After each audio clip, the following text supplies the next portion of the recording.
ভারতবর্ষ যবে থেকে স্বাধীন হয়েছে, দেশের স্বাধীনতার পর সারা দেশে সবথেকে ব্যর্থতম এবং সবথেকে অপদার্থতম যদি কোনো স্বরাষ্ট্রমন্ত্রী থেকে থাকে তার নাম হচ্ছে অমিত শাহ।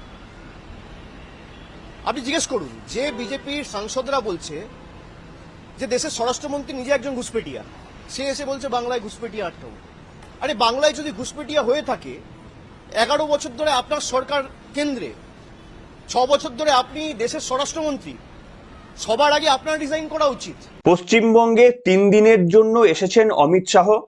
যেন মনে হচ্ছে যে তিনি অন্য দেশ থেকে আরো একটি দেশের মধ্যে এসেছেন এবং সেই কারণে একটি শত্রু দেশে আসার কারণে তাকে মারাত্মক রকমের বিভিন্ন রকমের আক্রমণ শুনতে হচ্ছে। এই রাজ্যের যিনি প্রধানমন্ত্রী, আমি ইচ্ছা করেই প্রধানমন্ত্রী বললাম, এই রাজ্যের যিনি প্রধানমন্ত্রী তার কাছ থেকে বিষোদগার শুনতে হচ্ছে এবং তার যিনি সেকেন্ড ইন কমান্ড, যার বক্তব্যটি দেখিয়ে শুরু করলাম, তিনি বললেন নাকি সবথেকে মানে অসফল স্বরাষ্ট্রমন্ত্রী হচ্ছেন অমিত শাহ। একেবারেই শুনলেই বুঝতে পারবেন যে তৃণমূল কংগ্রেস কেঁপে গিয়েছে। অমিত শাহের এই 3 দিন ধরে বঙ্গে পড়ে থাকাটা কার্যত মেনে নিতে পারছে না তারা। তাও আবার বিধানসভার আগে অমিত শাহের মতো এইরকম চাণক্য যদি বাংলার মাটিতে এতদিন আগে থেকে এসে পড়ে থাকতে শুরু করে দেয়, সেই কারণেই তার সফর যেন ব্যতিব্যস্ত করে দেওয়া হয় এবং আগামী দিনেও তিনি যে রাজ্যে আসলে তার সফর বা কর্মসূচিকে ঘিরে যে বিশৃঙ্খলা তৈরি করবে তৃণমূল কংগ্রেস, তার ইঙ্গিত দিয়ে রাখলেন কি রাজ্যের মাননীয় মুখ্যমন্ত্রী? এই প্রশ্নটা তুলবো আপনাদের সামনে, উত্তর আপনারাই দেবেন। নমস্কার, welcome to simple as ABC. আপনাদের সকলকে স্বাগত জানিয়ে শুরু করছি আজকের একটি অন্যতম গুরুত্বপূর্ণ খবর। এবারের অমিত শাহের সফরে বেশ কয়েকটি দিক রয়েছে। প্রথমত, তিনি পশ্চিমবঙ্গে যেমন বলেছিলাম একদিনের বেশি কখনোই থাকতে আমি অন্তত সাময়িককালে মনে করতে পারছি না। দ্বিতীয়ত, তিনি এই প্রথম পশ্চিমবঙ্গের মাটিতে দাঁড়িয়ে তিনি সাংবাদিক সম্মেলন করলেন, এতটা সময় দিলেন, সেটাও একটা বেনজির ঘটনা। আর এই জায়গায় মুখ্যমন্ত্রী মমতা বন্দ্যোপাধ্যায় এবং তার second in command Abhishek Bandyopadhyay মুখের লাগাম ইচ্ছাকৃতভাবে অনেকটা আলগা করে কার্যত দেশের স্বরাষ্ট্রমন্ত্রীকেই ভয় পাওয়াতে চাইলেন। অবাক হলেও সেটাই সত্য যে মমতা বন্দ্যোপাধ্যায় রাজ্যের মাননীয় মুখ্যমন্ত্রী এমন কিছু মন্তব্য করেছেন দেশের স্বরাষ্ট্রমন্ত্রী সম্পর্কে, শুনে মনে হচ্ছে যে তিনি আমাদের দেশের দেশের কেউ মন্ত্রী নন, তিনি বাংলাদেশের কোন মিনিস্টার, তিনি এসেছেন এবং মমতা বন্দ্যোপাধ্যায়ের অন্য দেশের হয়তো হিন্দুদের উপর অত্যাচারের উপর এত আক্রমণ করছে বলে রাগ থেকে তিনি অন্য দেশের স্বরাষ্ট্রমন্ত্রীকে এইরকম আক্রমণ করেছেন। বলছেন যে আপনি এসেছেন, আপনাকে আমরা সৌভাগ্যবশত রেখেছি, আপনি 3 দিন ধরে আছেন, আপনি হোটেলের মধ্যে লুকিয়ে রয়েছেন, আমরা যদি চাই না ওই হোটেল থেকে আপনি বেরোতে পর্যন্ত পারবেন না। মুখ্যমন্ত্রীর পদে বসে দেশের স্বরাষ্ট্রমন্ত্রীকে এই বক্তব্য বলার পরেও আমাদের দেশের কোনো সাংবিধানিক বডি নেই যে এই বক্তব্যের মুখে লাগাম টানবে। কি বলেছেন মুখ্যমন্ত্রী শোনাবো।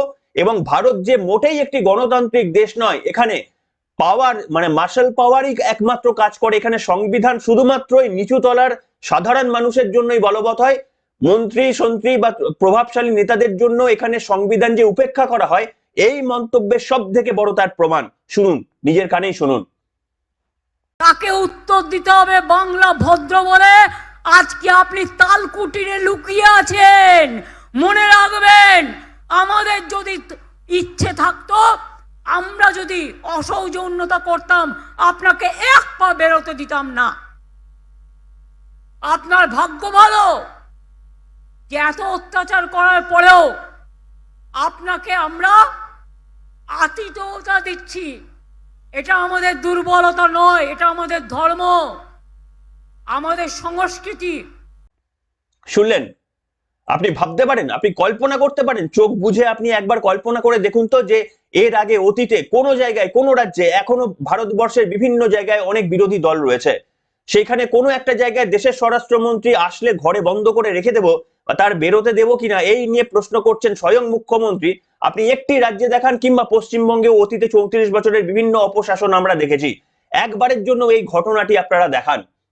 তো এইখানে আমাদের প্রশ্ন যে আদেও ভারততন্ত্রে গণতন্ত্র চলছে নাকি ওই আমেরিকা বা অন্যান্য জায়গায় যে সমস্ত সংবাদপত্র ছাপানো হয় যে সত্যি সত্যি ভারতের মধ্যে এখানে শুধু মার্শালস পাওয়ার রয়েছে, এখানে মানি পাওয়ার রয়েছে, এখানে একচ্ছত্র ক্ষমতার কিছু কিছু মানুষের হাতে অধিকার রয়েছে, সেটাই কার্যত সত্য। সত্য যদি না হয় আমাদের এই সরকার যাদের বিরুদ্ধে এই প্রশ্নটা তোলা হচ্ছে তারা এখনো পর্যন্ত মুখ এবং বধির। আমাদের কোন সাংবিধানিক বডি মমতা বন্দ্যোপাধ্যায়ের এই বক্তব্যের বিরুদ্ধে একটি বক্তব্য, পাল্টা বক্তব্য বলতে পারেন না। যে আপনি রাজনৈতিক বিরোধিতা করতে পারেন, আপনি কৌশলগত বিরোধিতা করতে পারেন, আপনি অমিত শাহের নীতির বিরোধিতা করতে পারেন, কিন্তু তাকে ফিজিক্যালি বেরোতে দিতে পারেন না, এই ধরনের মন্তব্য এটা আপনি করতে পারেন না। এটা সংবিধান বিরোধী। আপনি যে কোনো সাধারণ মানুষ সম্পর্কে এই বক্তব্য বলতে পারেন না, সেখানে দেশের স্বরাষ্ট্রমন্ত্রী সম্পর্কে আপনি এই বক্তব্য বলছেন। আপনার যিনি second in command Abhishek Bandyopadhyay, তিনি বলছেন যে দেশের মধ্যে সবথেকে ফেলিওর স্বরাষ্ট্রমন্ত্রী হচ্ছেন অমিত শাহ। সেটা নয়, ঠিক আছে, সেই আক্রমণ করা যেতে পারে। সেই আক্রমণ আপনি আরো নিম্ন রুচির আক্রমণ করতেই পারেন, সেটা আপনার ব্যক্তিগত রুচি, ইচ্ছা অনিচ্ছার পরিচয়। কিন্তু আপনি হোটেল থেকে বেরোতে দেবেন কি দেবেন না এই নিয়ে প্রশ্ন করছেন যখন, তাহলে নিশ্চিতভাবে আপনার মনের কোথাও কি রয়ে গিয়েছে যে আপনি অন্য একটি দেশের প্রধানমন্ত্রী। একমাত্র এই মানসিকতা ছাড়া এই ধরনের বক্তব্য বলা যায় বলে মনে হয় না। আমি ঠিক এই জায়গায় আপনাদের সব থেকে অবাক করা একটা জিনিস শোনাবো। এইখানে আমি শোনাবো যে বিজেপির সেন্ট্রাল বিজেপির মুখপাত্র সম্বিত পাত্র, যিনি হয়তো যিনি ছিলেন মুখ্যমন্ত্রীর দৌড়ে, উড়িষ্যার মুখ্যমন্ত্রীর দৌড়েও যার নাম ছিল, সেই সম্বিত পাত্র এই ঘটনাটিকে নিন্দা তো করলেন, কিন্তু নিন্দা করার যেভাবে তিনি নিন্দা করলেন সেখানে আরো একবার প্রশ্নটা উঠে যায় যে কোথাও গিয়ে কি নরম বিজেপি, কি কোথাও গিয়ে কি নরম বিজেপি, কোথাও গিয়ে কি এই সমস্ত বিজেপি নিচুতলার কর্মীদের বলিদান এটাকে আটকাতে কোনোভাবেই কি চাইছেন না? তার কারণ সম্বিত পাত্ররা এটা স্বীকার করছেন যে তৃণমূল কংগ্রেসের আমলে 300 জন বিজেপি কর্মীদের মৃত্যু হয়েছে, তাহলে তার বিরুদ্ধে কোনো ব্যবস্থা নেওয়া হয়েছে কিনা এই প্রশ্নের উত্তরটা ক্ষমতায় থাকা সত্ত্বেও, তারা ক্ষমতার মধ্যে অলিন্দে বসে থাকা সত্ত্বেও তারা বলতে পারছেন না। কি বলেছেন সম্বিত পাত্র শোনাবো। ममता बनर्जी जी ने जिस प्रकार से अमित शाह जी को धमकी भरी शब्दों से संबोधित किया है, Mamata Banerjee has threatened the home minister of India in the words which can not even be thought of. यह भी हमने देखा। ममता बनर्जी जी का कहना कि आप तो होटल में छुप कर बैठे हैं, ये हम नहीं चाहते तो आप होटल के बाहर एक कदम भी नहीं रख सकते, और आप भाग्यवान हैं कि हमने आपको होटल से बाहर निकलने दिया। मैं दोहराता हूं, ममता बनर्जी जी ने गृह मंत्री अमित शाह जी के लिए कहा कि आप होटल के अंदर छुप कर बैठे और आप भाग्यवान हैं जो हम आपको होटल के बाहर निकलने दे रहे हैं, वरना अगर हम चाहते तो आपको होटल से बाहर निकलने नहीं देते।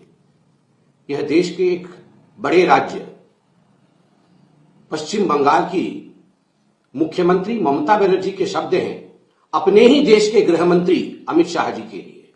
শুনলেন বক্তব্যটি শুনে আমার এটাই মনে হলো যে কেন্দ্রে এখন কংগ্রেসের গভর্নমেন্ট চলছে, তাই 300টা এইভাবে বিজেপি কর্মীদের মারার পর তৃণমূলের বিরুদ্ধে ব্যবস্থা নিতে পারছে না বিজেপি, তার কারণ তারা এই মুহূর্তে ক্ষমতায় নেই।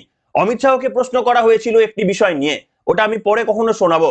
তাকে প্রশ্ন করা হয়েছিল যে অভিষেক বন্দ্যোপাধ্যায়, আচ্ছা যদি সময় হয় আজকেও দেখিয়ে দিতে পারি, যে অভিষেক বন্দ্যোপাধ্যায়কে কেন গ্রেপ্তার করা হচ্ছে না, তার কারণ পিএমএল অ্যাক্টে হেমন্ত সোরেন কিংবা অরবিন্দ কেজরিওয়ালরা গ্রেপ্তার হয়ে যেতে পারে, কিন্তু অভিষেক বন্দ্যোপাধ্যায়কে কেন ছোঁয়া যাচ্ছে না, এই প্রশ্ন করা হয়েছিল। এই প্রশ্নের উত্তরে কেন্দ্রীয় স্বরাষ্ট্রমন্ত্রী তিনি বলেছেন যে আমরা কোনো তদন্তকারী সংস্থার কার্যক্ষেত্রে আমরা হস্তক্ষেপ করি না, এবং তারা কাউকে ভয় পায় না, তারা কারোদের বিরুদ্ধে পদক্ষেপ নিতেও ভয় পায় না বলে তিনি এড়ালেন বটে, কিন্তু আমরা যে প্রশ্নের উত্তর চেয়েছিলাম সেই প্রশ্নের উত্তরটা কেন্দ্রীয় স্বরাষ্ট্রমন্ত্রী পর্যন্ত দিতে পারেনি।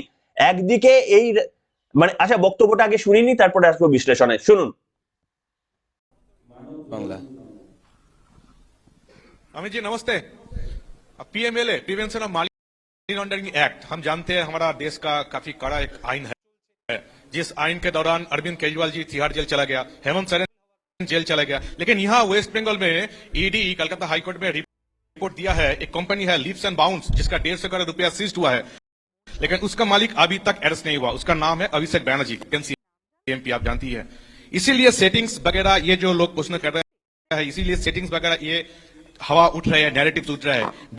बीजेपी का जो लोअर लेवल का नेता भी है वो भी पूछ रहे हैं कि क्यों अभिषेक बैनर्जी अरेस्ट नहीं हुआ, उसका कंपनी का 150 करोड़ रुपया सीज हुआ फिर भी अरेस्ट नहीं हुआ। बीजेपी के लोअर लेवल के नेता का मुझ पर छोड़ दीजिए, बाकी भारतीय जनता पार्टी किसी भी एजेंसी के काम में दखल नहीं देती है। एजेंसी जो न्यायिक काम होगा वो जरूर करेगी, किसी से डरेगी भी नहीं, किसी को बचाएगी भी नहीं। শুনলেন, একদিকে তিনি কোনো উত্তর জবাব দিতে পারছেন না, যে যে যে মানে প্রশ্নগুলো সাধারণ মানুষের মনের মধ্যে ঘোরে সেই প্রশ্নগুলোর কোনো উত্তর দিতে পারছেন না। একদিকে আপনারা বলছেন তৃণমূল কংগ্রেস চুরি, দুর্নীতি, জোচ্চুরি এই সমস্ত করে যাচ্ছে বলে একেবারে মঞ্চের পর মঞ্চ কাঁপাচ্ছেন। শুধু তাই নয়, চুরি দুর্নীতি করছে বলে আপনারা বাংলাকে, পশ্চিমবঙ্গকে টাকা পর্যন্ত স্যাংশন করা বিভিন্ন খাতে আপনারা বন্ধ করে দিয়েছেন। অথচ যারা চুরি করছে বলে মনে করছেন তাদের বিরুদ্ধে পদক্ষেপ নিতে গেলে আপনাদের কোনো কিছু মানে তখন আপনাদের কোনো মানে দেখা যায় না। আপনাদের বাহুবলী তখন দিল্লির ক্ষেত্রে দেখা যায়, ঝাড়খণ্ডের ক্ষেত্রে দেখা যায়, বিহারের ক্ষেত্রে, বিহারে যখন অপোনেন্ট থাকে তখন দেখা যায়, কিন্তু পশ্চিমবঙ্গের ক্ষেত্রে আপনাদের বাহুবলী ওই সমস্ত মানে রুদ্রমূর্তি রূপ সেগুলো কোথাও যেন হাওয়া হয়ে যায়। সেই কারণে আপনি যখন পশ্চিমবঙ্গে আছেন তখন আপনাকে হোটেল থেকে বেরোতে দেওয়া হবে কিনা এই প্রশ্ন তোলার পরেও আপনি বা আপনার সরকার নিশ্চুপ এবং নীরব হয়ে বসে রয়েছেন, শুধুমাত্র একটা মানে কি বলবো, একটা সফট একটা প্রেস কনফারেন্স করে এটাকে শুধু ঢাকার চেষ্টা করলেন। কোথায় আপনাদের সঙ্গে সম্পর্ক, কোথায় আপনাদের দুর্বলতা?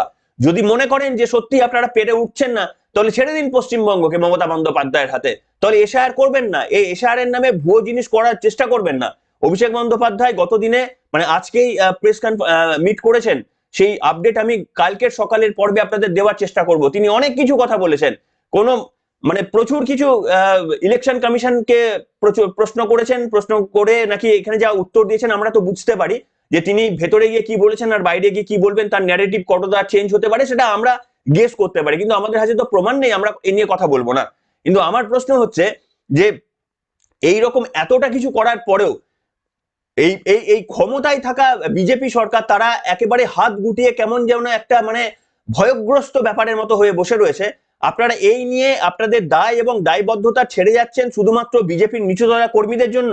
আপনারা কি মনে করেন যে আপনাদের সংগঠনের মজবুতির জন্য আপনারা ওই 2টি আসন থেকে 77 আসনে পৌঁছেছেন আপনাদের সংগঠনের মজবুতির জন্য?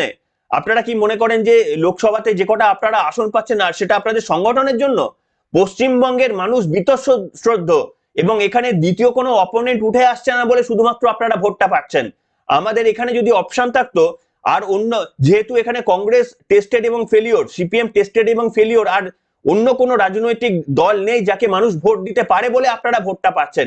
তা নাহলে এই মুহূর্তে পশ্চিমবঙ্গের মানুষের পালসটা একবার বুঝে দেখার চেষ্টা করবেন।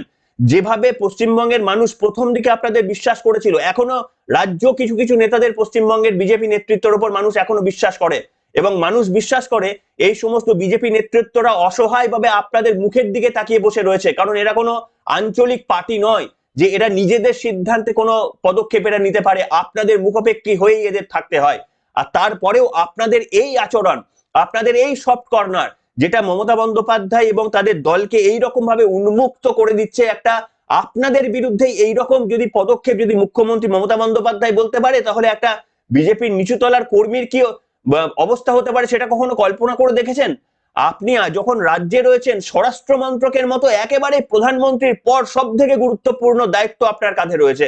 এটার পরেও যদি আপনি রাজ্যে থাকা অবস্থায় যদি আপনাকে হোটেল থেকে বেরোতে দেওয়া হবে কিনা এই নিয়ে প্রশ্ন তুলতে পারেন রাজ্যের মাননীয় মুখ্যমন্ত্রী, তাহলে এখানে বিরোধীদের পরিসরটা কোন জায়গায় রেখে দেওয়া হয়েছে সেটা যদি এখনো বুঝতে না পারেন, তাহলে পশ্চিমবঙ্গ জয়ের কথা ছেড়ে দিন, বরঞ্চ পশ্চিমবঙ্গের মানুষকে মমতা বন্দ্যোপাধ্যায়ের কাছে আত্মসমর্পণ করার জন্য আপনি বলুন, বার্তা দিন। তার কারণ আপনাদের হাতে আর কিছু নেই।